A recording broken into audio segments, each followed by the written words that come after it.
Now let's get to TikTok. So this division, they're calling it the Protecting Americans from Foreign Adversary Controlled Applications.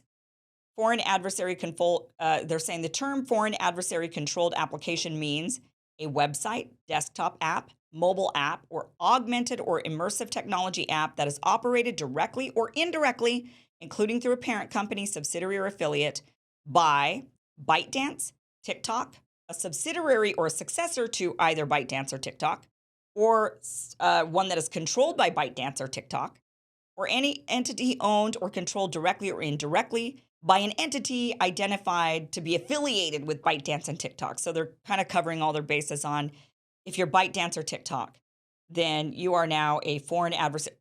Or if you are ByteDance or TikTok, or if you're controlled by them, or if you're an offshoot of them, or any affiliation of them, then you are a foreign adversary controlled application. Um, and they then go on to say that so they're saying that that's how you could be considered a foreign adversary controlled application, but there's another way to be labeled that.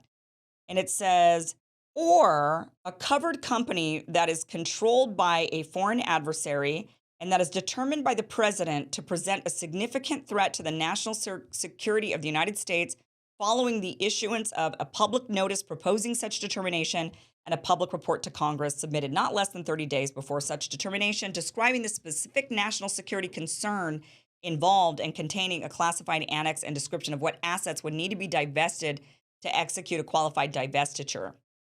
So they're saying not only is it TikTok and ByteDance, but it's really any app controlled by a foreign adversary that is determined by the president of the United States to be a threat.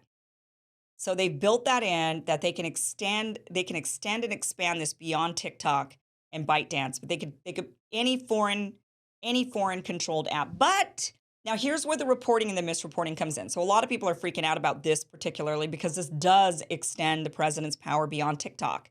They're acting like, well, TikTok's the one we're concerned about, but then they add this thing in here saying, well, it's any, but it's controlled by a foreign adversary. And they actually do define the term foreign adversary because a lot of people are worried about what about Rumble, which is Canadian? What about Telegram? What about, all of these different apps that are out there?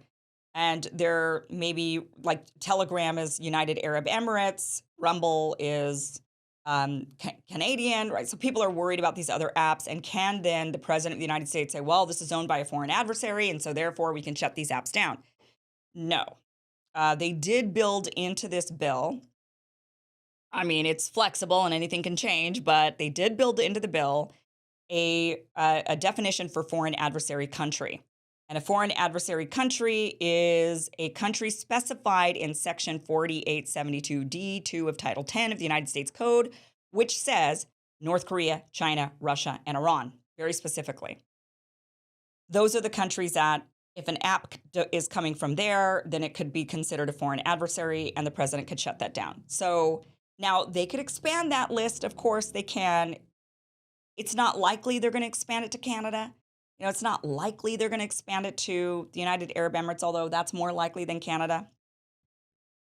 But that is what they're doing. And what they're doing is they're saying TikTok needs to divest, which is impossible for TikTok to do. They cannot divest just their American base. They say TikTok has announced today that they're going to fight this in court. They believe that this is a First Amendment violation. But what this provision does in the bill is it actually goes after not TikTok specifically.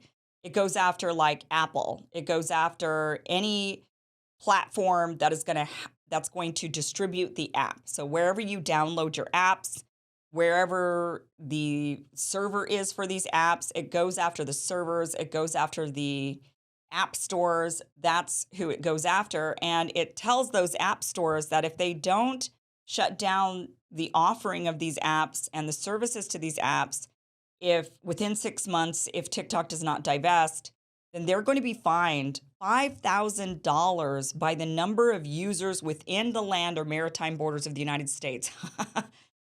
TikTok has millions of users in the United States, so they want to charge $5,000 per person. That's the penalty.